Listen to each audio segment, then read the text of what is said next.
Good afternoon. We're delighted to have with us today the eminent and most sexy sexyologist, Dr. Harold Hormone.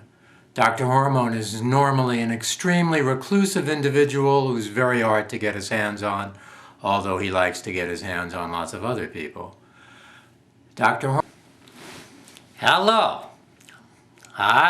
You noticed that nice-looking announcer guy who introduced me looked an awful lot like me, don't you think?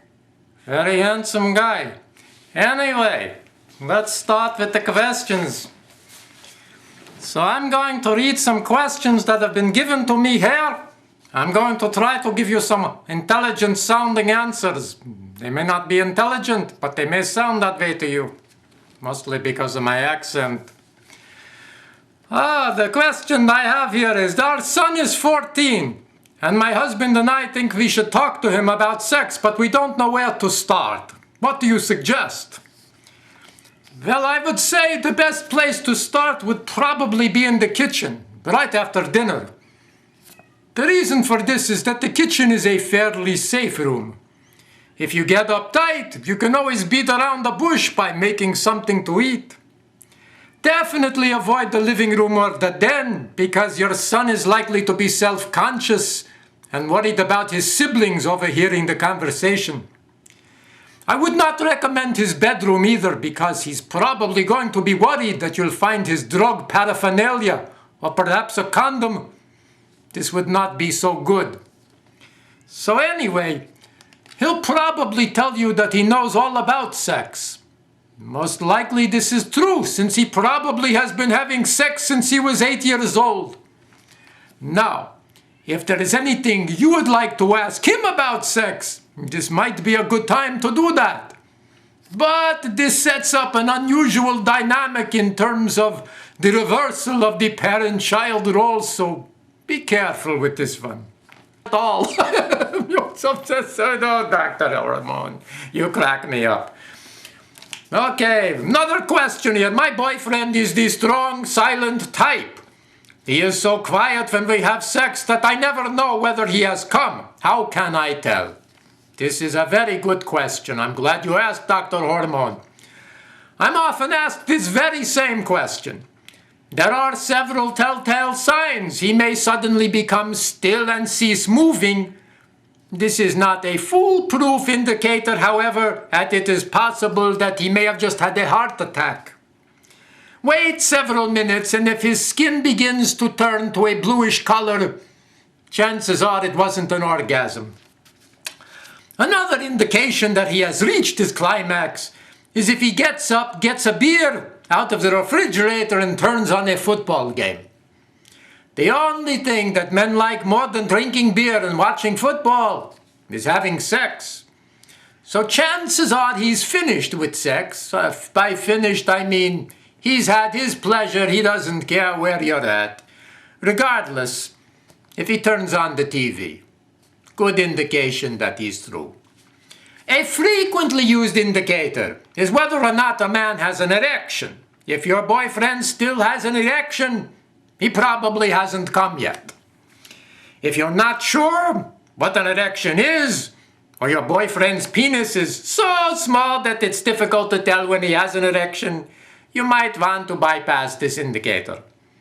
If you cannot tell the difference between your boyfriend being flaccid and erect, it may be time to find another lover, honey. Or maybe think about becoming a lesbian. Anyway.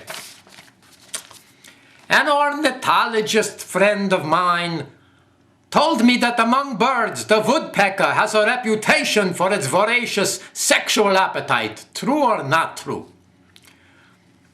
I'm not walking into that one.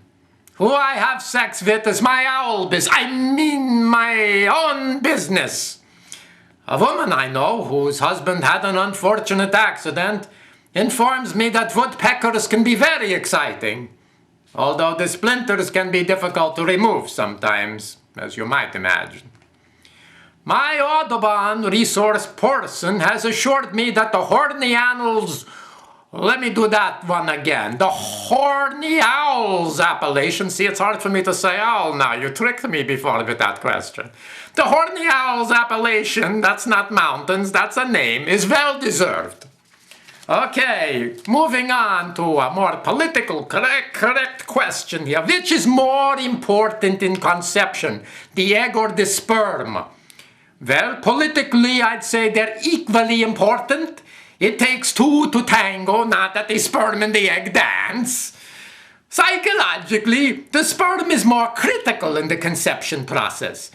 The egg simply slides down the fallopian tube and waits patiently for some handsome sperm to come along and deliver a better than average line.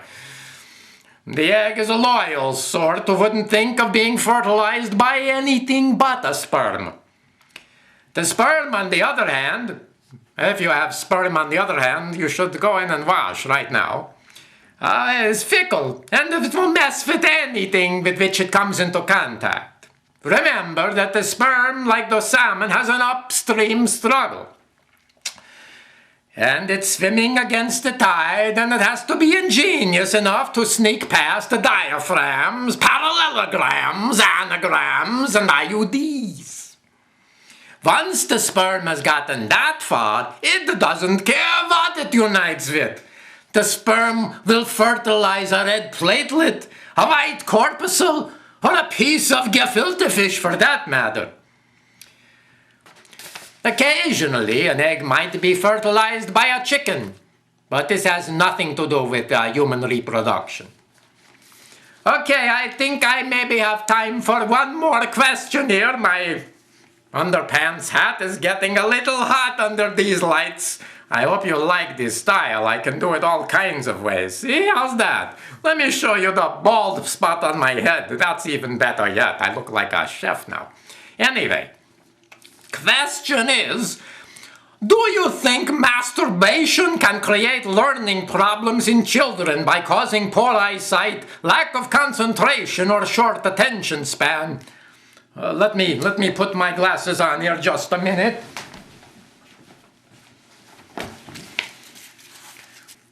All right. Okay, that's better. I can't see with these damn things anyway. What a deal.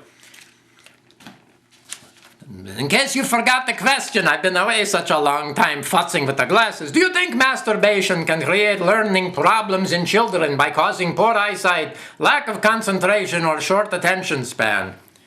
Well, let me try to read this without my glasses. Absolutely not. I've been masturbating since I was a young boy, and I think acne has no relation whatsoever to diet. I remember the year the Yankees beat the Dodgers in the World Series. What players they had on those teams. No, in my opinion, you should cut your lawn early in the early part of the day before the sun gets too hot.